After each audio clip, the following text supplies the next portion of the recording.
la República e instaurar un gobierno de emergencia excepcional.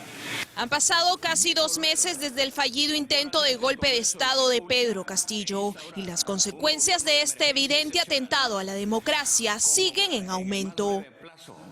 Esta vez, según un estudio realizado por la revista The Economist, el Perú ha retrocedido en niveles de democracia, ocupando ahora el puesto número 75 a nivel mundial en el 2022. Un retroceso que para el economista Milton Bonges se ha venido gestando durante el año y 5 meses de gobierno del golpista Pedro Castillo. Claramente, Pedro Castillo se dedicó a minar las bases de nuestra ya débil democracia a través de algunas políticas muy concretas, ¿no? La primera fue establecer alianza con grupos minoritarios, pero altamente dinamitadores del status quo. ¿Y a qué me refiero? Por ejemplo, durante su gobierno, la política antidrogas del Perú fue un total desastre.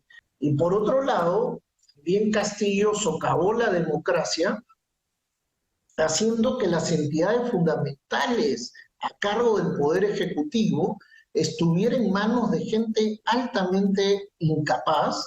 Pero no solo son los vínculos de Castillo con sectores informales como la minería ilegal o la entrega de los ministerios a personajes investigados por terrorismo, sino también sus vínculos con la corrupción que lo llevó a tener 7 investigaciones fiscales que han generado que el Perú pase de tener en el 2021 6.9 en niveles de democracia a solo 5.92 en el 2022, una reducción de menos 0,17 puntos en la restricción de las libertades civiles. A esto se suma el estallido de la convulsión social, los más de 50 muertos en menos de 2 meses, la inestabilidad en el gobierno de Dina Boluarte y la larga lista de 7 presidentes y 3 congresos en solo 6 años. Que ellos también ven sus conveniencias y no les importa el pueblo. Por eso de ahí en adelante cuando vamos a sufragar hay que pensar con la cabeza, no con el hígado.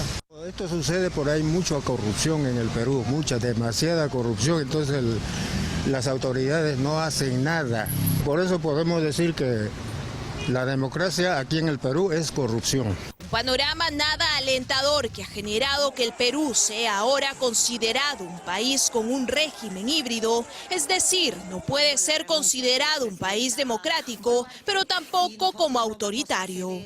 El índice de The Economist, están los países muy democráticos a un lado y hacia el otro lado los países muy dictatoriales. Por ejemplo, ¿quiénes son muy democráticos?